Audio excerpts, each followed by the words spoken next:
Bismillahirrohmanirrohim. Assalamualaikum warahmatullahi wabarakatuh. Syukur alhamdulillah kita bisa bertemu lagi di channel ini. Sholawat dan salam selalu tetap tercurahkan kepada junjungan kita Nabi besar Muhammad Sallallahu Alaihi Wasallam. Allahumma sholli ala Sayyidina Muhammad wa ala ali Sayyidina Muhammad. Harapan dan doa saya, semoga saudaraku semua selalu diberikan kesehatan, dilapangkan rizkinya, diampuni dosa-dosanya dan dipanjangkan umurnya, amin. Ya Robbal Alamin. Kisah seorang yang buta membaca Al-Quran, tapi makamnya bercahaya. Ada seorang lelaki melalui sebuah kawasan perkuburan di suatu malam yang kelam dan sunyi. Tiba-tiba ia melihat suatu cahaya yang terang benderang menjulang ke langit dari sebuah makam.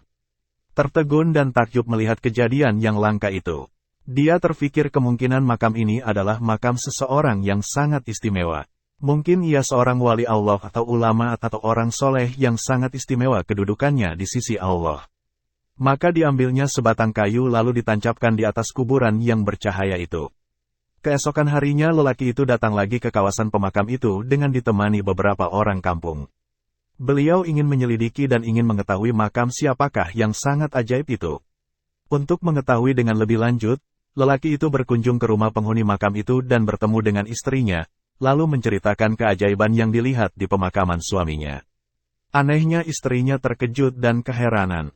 Dia sangat mengenal suaminya. Suaminya bukan siapa-siapa. Suaminya seorang petani yang biasa saja.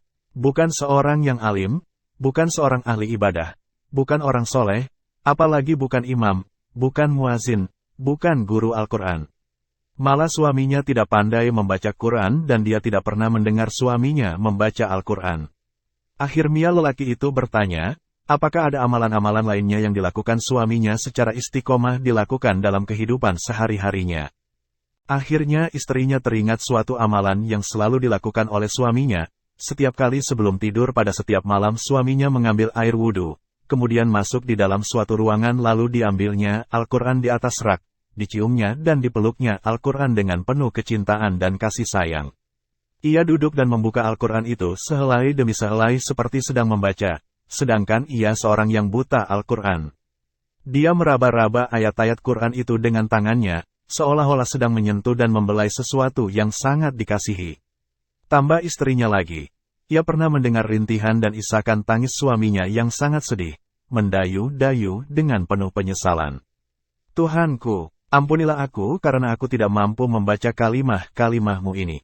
Janganlah engkau hukum aku di atas kebodohanku ini, ya Allah. Wahai kolam Allah, maafkan kesalahanku.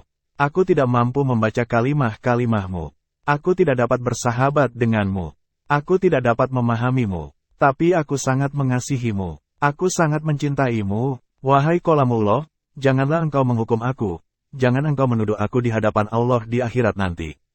Lelaki itu meminta untuk melihat Al-Quran kesayangan suaminya itu. Benar dan sangat mengharukan apabila ia melihat naskah yang mulia itu kelihatan lusuh, helayan-helayannya kelihatan selalu dibuka berkali-kali. Dan ada bekas-bekas air mata di kertasnya, tanda seseorang sering menangis berjurai air matanya tatkala membuka lembaran yang maha suci ini. Pastinya lelaki ini sangat mulia pribadinya. Hatinya telah bersatu dengan ruh Al-Quran. Dia sangat mengasihi kalimah-kalimah Allah itu dengan sesungguhnya. Berarti ia mengasihi Allah dengan seluruh jiwa dan raganya. Marilah kita menghidupkan Al-Quran di dalam masjid kita, di dalam rumah kita, di dalam diri kita, setiap masa dan luangkan waktu setiap hari untuk membaca dan untuk memahami isi-isinya. Wallahu a'lam bishawab. Demikianlah yang bisa saya bagikan, semoga bermanfaat untuk kita semua. Amin ya Robbal Alamin. Wassalamualaikum warahmatullahi wabarakatuh.